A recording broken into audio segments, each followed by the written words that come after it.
can't say that I love this place where I live, this particular geographic location, but I've grown used to it. And now I miss it when I'm away. Of course, when I was a kid, my father would take me with him down to the Bowery where the bums were. And in the restaurant supply stores, he would buy shiny steel refrigerators.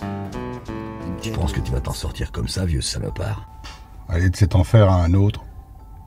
T'as terminé ton sermon, là? Flingue-moi. Tire, bordel.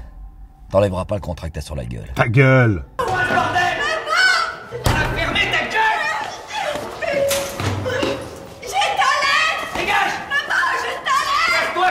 Bonsoir, je voudrais une chambre, s'il vous plaît. Je vous préviens, les douches sont sur le palier, y a pas de télé. Ça ira. Avec des clients, on se fait un petit poker. Ça vous dit? Finalement, je crois que je vais passer.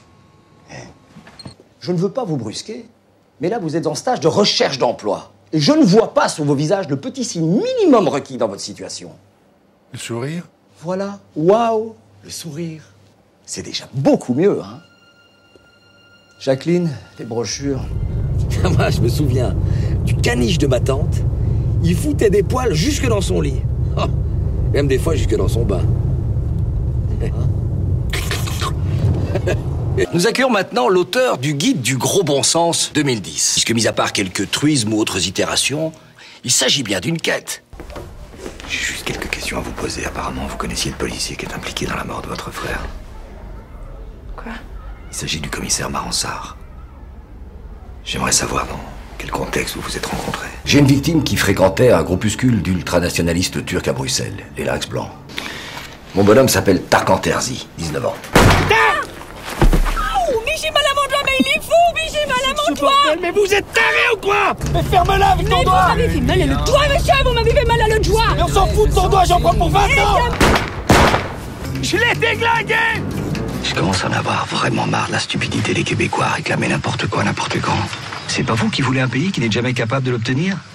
Peut-être que si vous vous éduquiez un tout petit peu, vous arriveriez à des résultats un peu moins humiliants. Alors allez feuilleter une encyclopédie et arrêtez de m'emmerder avec vos accusations ridicules. Et si vous remettez un pied sur mon terrain, j'appelle les flics. Remarquez, ça serait une faveur. Ça vous permettrait de vous instruire un tout petit peu en prison. Et ça serait pas du luxe. Quel est votre sentiment exact sur la vision américaine de l'être essentiel? Je reproduis, et plus coincé, il déclarait qu'Ali que si la différence ne s'expatrie. On veut investir dans le développement technologique des villes. C'est un dossier de 150 milliards de dollars. On va faire une transaction majeure qui va créer un boom économique dans votre ville sans impliquer directement les hommes politiques. Monsieur Tavares, qu'est-ce que vous voulez? Faire de l'argent ou mettre des politiciens dans votre poche? Le Canada, c'est pas le Libéria. On va faire comme vous dites. Ok, tu rentres, tu regardes. Tu arrives, tu attrapes la pomme. C'est comme si tu n'avais pas de bras, mais que tu voulais attraper la pétasse, là. Ou que tu n'as pas de jambes, Roberto. Mais que tu veux courir dans le jardin, tu es un acteur ou tu n'es pas un acteur. Ok, Roberto, tu as plat. Tu sors, Roberto. C'est fini, Roberto. Allez, suivant. Madame Weyman, ici Bernard Rosenthal. Pour tout vous dire, je préférais ne jamais avoir mis un pied ici. Oui, je comprends. Y a-t-il une porte qui mène au jardin? Bien sûr. Est-ce que tu te rends compte de ce qu'on est en train de faire, là?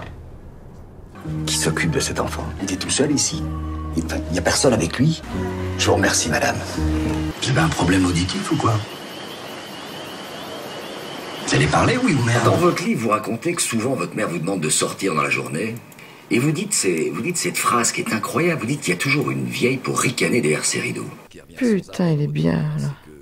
Un jour, vous vous cachez et vous regardez à travers la fenêtre de la caravane, vous voyez votre mère sous un homme, et vous dites qu'elle a un sourire halluciné, les jambes écartées, et que désormais vous serez inapte à l'amour. Y a pas un acteur qui est comme ça, trouve-le-moi. Je le veux. Voilà.